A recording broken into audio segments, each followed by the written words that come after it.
But what about suffering? I mean, suffering's the biggie, right? I mean, that's the real major question. What does the Quran have to say about suffering?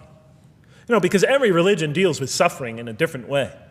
It's either something you have to be saved from, and so some religions stress salvation, or it's something that you have to sort of transcend through meditation and training so you can sort of not feel it so much, get above it and beyond it. Some religions see it as primarily punishment. Some see it as, some of the more ancient religions see it as the result of the precarious and whimsical, control of many gods working against each other, playing with human beings. Different religions have dealt with it in different ways. But almost all of them, I would indeed say all of them, have sort of seen it as something not so good. But let's see what the Quran has to say about it. Something to be avoided, to transcended, to be saved from. The Quran says just the opposite. You are going to experience it. You will suffer in this life. And it plays a fundamental role in your development, in your growth, and in what you are to become. This scripture didn't just say you're going to experience it. It said you should embrace it. You should struggle through it. Your life should be a struggle, it says. It should be a jihad. Yeah, right? But that's what it says. Jihad means struggle. When the Quran most says jihad, it's very seldom, it's most often not in the context of fighting. Qital is the Arabic word for fighting. But it says even in the Mecca verses, long before Muslims had to defend themselves against their oppressors, it mentions that you have to struggle in the path of God. With the Quran, it even says. Struggle in the path of God with this Quran. Life is a struggle. It says in one verse, most assuredly we will try you with something of danger and hunger and the loss of worldly goods, with the loss of your lives and the fruits of your labor. Most assuredly we will try you. It's not just talking about evil people, good people. But give the good news, the glad tidings. Be happy for those who are patient in adversity and suffering. Good news, I thought? Doesn't the author understand the terrible effects of suffering?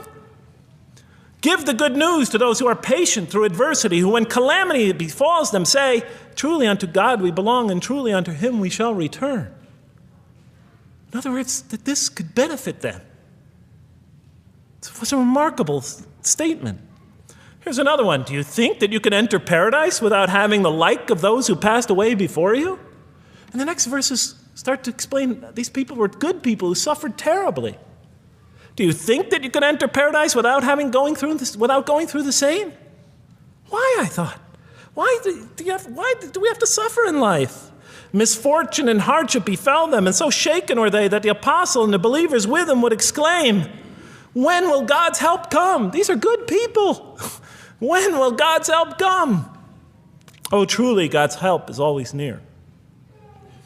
You will certainly be tried in your possessions and yourselves, the Quran tells the reader. You're going to face hardship. It's guaranteed. Every soul must taste of death, and we try you with calamity and prosperity, both as a means of trial.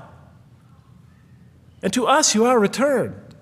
You are going to have hardship here. There is going to be no heaven on earth. This environment is made to be an environment of adversity. It is made to be an environment where you have to work, where you have to struggle, where you have to strive. And it plays a key role. Oh man, truly you've been toiling to your Lord in painful toil, but you shall meet him. You're toiling, yes, but you shall meet him. We certainly created man to face distress. What, I thought? We certainly have created man to face distress. You made us to face distress? Does he think that no one has power over him? Sometimes people get, so down. They just think, this can't be a God. Look how I'm suffering. He will say, I have wasted much wealth. Some people just become totally devoted to worldly aims. Does he think that no one sees him? Have we not given him 2 eyes to see with, a tongue, and 2 lips to communicate with, to learn from by communicating? Can't he see around him? Can't he tell from communication with other people? Haven't we pointed out to him the 2 conspicuous ways? What are the two conspicuous ways?